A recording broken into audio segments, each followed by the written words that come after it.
बिस्मिल्लाहिर्रहमानिर्रहीम। नाज़रीन, मैं हूं जावेद बलोच और उम्मीद है आप लोग खैरियत से होंगे। ये बड़ी फ़ैसला कुन घड़ियाँ चल रही हैं और इलेक्शन से पहले पहले जो है वो कई ऐसे फ़ैसले मुतवक्को हैं जिससे इस मुल्क की सियासत का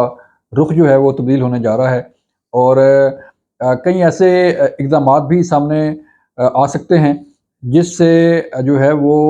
न सिर्फ़ सानिया नौमी के किरदारों को कैफ़े किरदार तक पहुँचाया जाएगा, बल्कि हमेशा के लिए ये रास्ता बंद कर दिया जाएगा कि कोई भी रियासत पाकिस्तान के ख़िलाफ़ जो है वो उठे और जलाओ-घराव करे और रियासती इदारों को, रियासती इमलाक को जो है वो नुकसान पहुँचाए। हम बात करने जा रहे हैं कि आज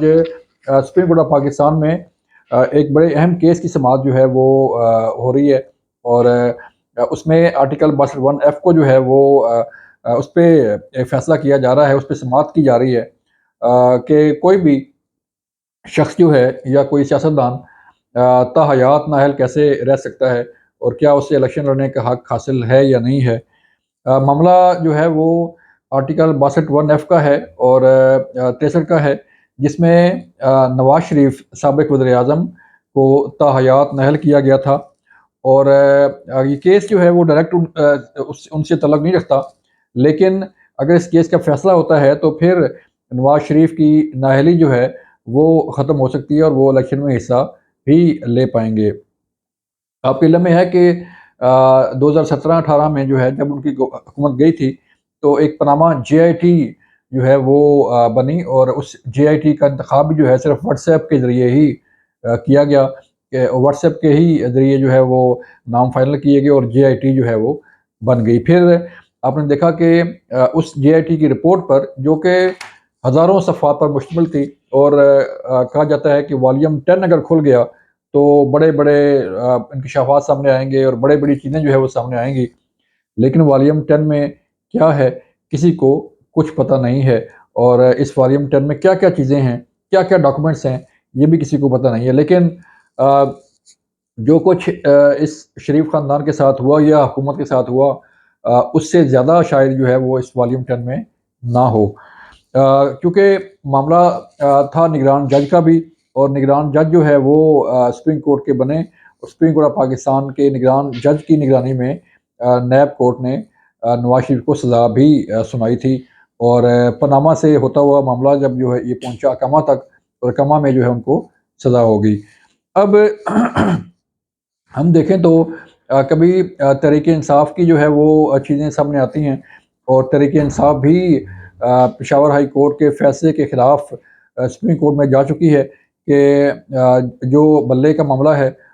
उसको हल किया जाए और तहरीक इंसाफ को बल्ला वापस किया जाए। मामला ये है कि जब कोई केस तहरीक इंसाफ के हक़ में हो तो फिर बहुत अच्छा, और अगर कोई कोर्ट जो है फ़ैसला ख़िलाफ़ दे दे तो फिर वो ना इदारा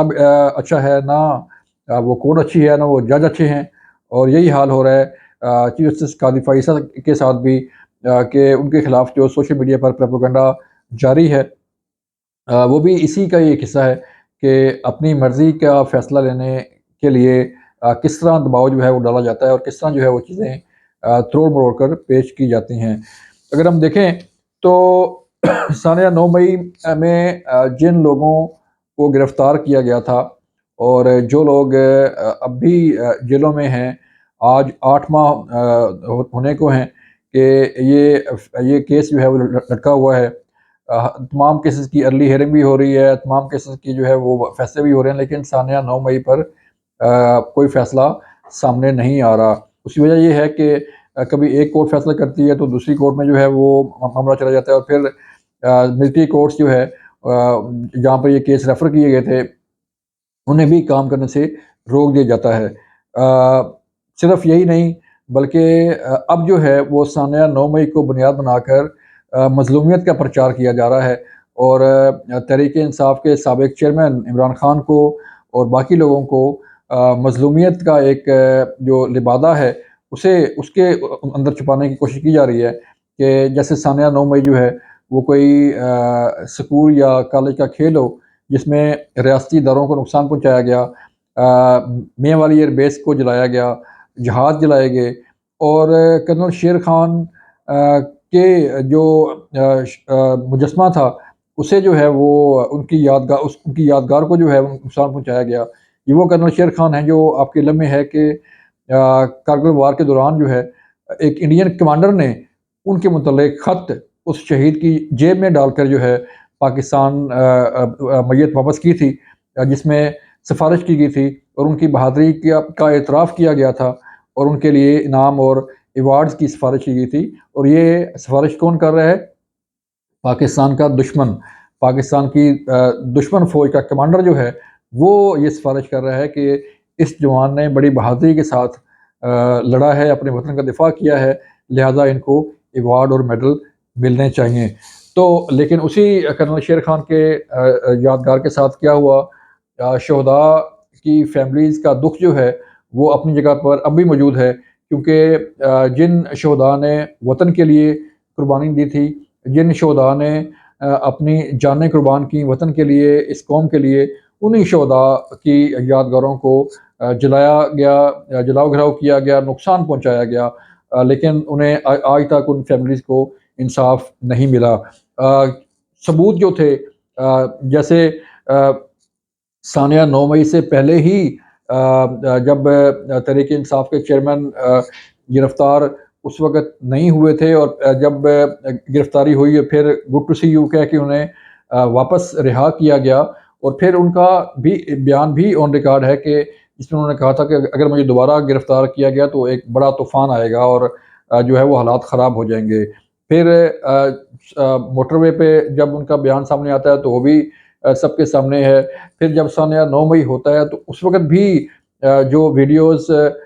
جو ہے وہ بنائی گئیں وہ کسی اور نے نہیں بنائیں، بلکہ یہ وہ ویڈیوز تھیں، یہ وہ تصویریں تھیں جو خود تحریک انصاف کے کارکنوں نے بنائی تھیں اور انہیں اپنے واٹس ایپ گروپ میں سوشل میڈیا پلیٹ فارم پہ شیئر کیا تھا کہ ہم نے یہ کارنامہ سر انجام دیا ہے۔ تو ان ویڈیوز کو تو کوئی جھٹلا سکتا نہیں، لہٰذا کیونکہ اب اس موقع پر بات کرنے کا مقصد یہ ہے کہ جو مظلومیت کا پرچار کیا جا رہا ہے وہ درست نہیں ہے، جو پروپیگنڈا کیا جا رہا ہے وہ درست نہیں ہے، لہٰذا قوم کی یاد دہانی کے لیے اور قوم کی جو ہے وہ علم کے لیے جو ہے ہم یہ بات دوبارہ آج دہرا رہے ہیں کہ ثانیہ 9 مئی ایسا واقعہ ہے جسے کبھی جھٹلایا نہیں جا سکتا۔ ہم مثالیں دیتے ہیں، کبھی یورپ کی، کبھی برطانیہ کی، کبھی امریکہ کی، کبھی کینیڈا کی اور کبھی کسی اور ملک کی، لیکن ہم نے دیکھا کہ کیپٹل ہل میں حملہ کس نے کیا تھا؟ ٹرمپ اور ٹرمپ کے حواریوں نے، ان کے حامیوں نے جو حملہ کیا تھا کیپٹل ہل پر، تو کتنے ہزاروں لوگوں کے خلاف کارروائی ہوئی، کتنے ہزاروں لوگ گرفتار کیے گئے اور کسی کے ساتھ کوئی رعایت نہیں برتی گئی، اور اسی ڈونلڈ ٹرمپ کو وہاں کی سپریم کورٹ نے ڈسکوالیفائی بھی کیا۔ ڈونلڈ ٹرمپ گرفتار بھی ہوئے اور پھر ڈسکوالیفائی بھی انہیں کر دیا گیا۔ تو اگر ہم انہی دو کی مثالیں دیتے ہیں، انہی ممالک کی مثال لیتے ہیں، تو پھر ثانیہ 9 مئی کے کردار جو ہے وہ اب تک کیوں جو ہے وہ انصاف سے دور ہیں، اور ان کیسز کا فیصلہ جو ہے ابھی تک کیوں نہیں ہو رہا، اور اس میں رکاوٹیں جو ہیں وہ کون لوگ ڈال رہے ہیں؟ یہ بڑی اہم بات ہے، یہ سوچنے کی بات ہے کہ آخر کون لوگ ہیں جو ثانیہ 9 مئی کے کرداروں کو بچانا چاہتے ہیں۔ اپنا خیال رکھیے گا، اللہ حافظ۔